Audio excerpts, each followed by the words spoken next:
it's Nana. Got a book to read to you guys. It's a chapter book, so I'm not exactly sure how it's going to work. So there's no pictures, so it's not going to be as interesting to look at. But I'm going to hold the book up so you can see what I'm reading, and then I'll chat with your mom and see what she says about making any changes. Anyway, here we go. So the book is Charlotte's Web by Evie White, pictures by Garth Williams. So I guess there are a few pictures in there, but not like the normal other books that we were reading. Charlotte's Web by Evie White, pictures by Garth Williams. And I'm going to skip right over the foreword and go to the first chapter. So the first chapter 1 is Before Breakfast. "Where's Papa going with that axe?" said Fern to her mother as they were setting the table for breakfast. "Out to the hog house," replied Miss Arable. "Some pigs were born last night." "I don't see why he needs an axe," continued Fern, who was only 8. "Well," said her mother, "one of the pigs is a runt. It's very small and weak, and it will never amount to anything, so your father has decided to do away with it." "Do away with it?" shrieked Fern. "You mean kill it? Just because it's smaller than the others?" Mrs. Arable put a pitcher of cream on the table. "Don't yell, Fern," she said. "Your father is right. The pig probably will die anyway." Fern pushed a chair out of the way and ran outdoors. The grass was wet and the earth smelled of springtime. Fern's sneakers were sopping by the time she caught up with her father. And there she is, trying to get the axe away. "Please don't kill it," she sobbed. "It's unfair." Mr. Arable stopped walking. "Fern," he said gently, "you have to learn to control yourself." "Control myself?" yelled Fern. "This is a matter of life and death, and you are talking about controlling myself?" Tears ran down her cheeks, and she took hold of the axe and tried to pull it out of her father's hand.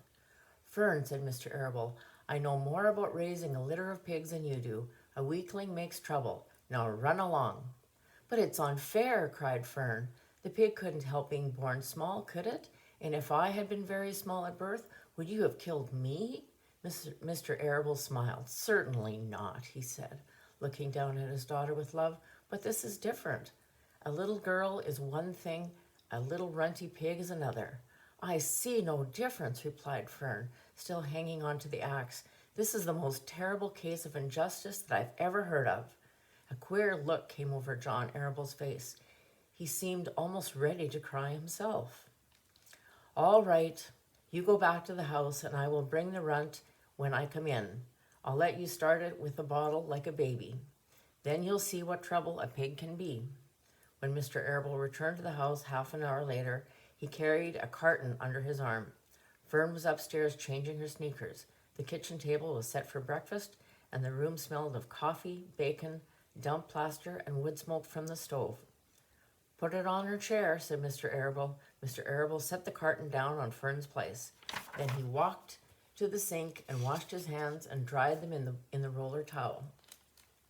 Fern came slowly down the stairs. Her eyes were red from crying. As she approached her chair, the carton wobbled, and there was a scratching noise. Fern looked at her father. She lifted the lid of the carton.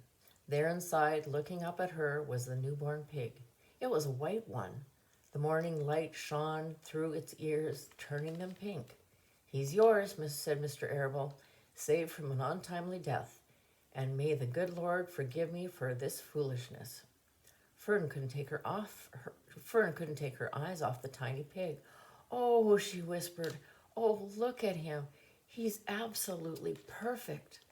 She closed the carton carefully. First she kissed her father, then she kissed her mother. Then she opened the lid again, lifted the pig out, held it against her cheek. At this moment, her brother, Avery, came into the room. Avery was 10.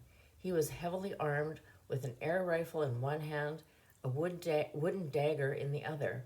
"What's that?" he demanded. "What's Fern got?" "She's got a guest for breakfast," said Mrs. Arable. "Wash your hands and face, Avery." "Let's see it," said Avery, setting down his gun. "You call that miserable thing a pig? That's a fine specimen of a pig. It's no bigger than a white rat." "Wash up and eat yourself, Avery," said his mother. The school bus will be along in a half an hour. Can I have a pig too, Pop? Said Avery. No, if I will only distribute pigs to early risers, said Mr. Arable. Fern was up at daylight trying to get rid of the world of injustice. As a result, she now has a pig. A small one to be sure, but nevertheless, it's a pig. It just shows what can happen if a person gets out of bed promptly. Let's eat. But Fern couldn't eat until her pig had a big drink of milk. Mr. Arable found a baby's nursing bottle and a rubber nipple. She poured the warm milk into a bottle. Oh, look at that. Fitted the nipple over the top and fitted it to Fern.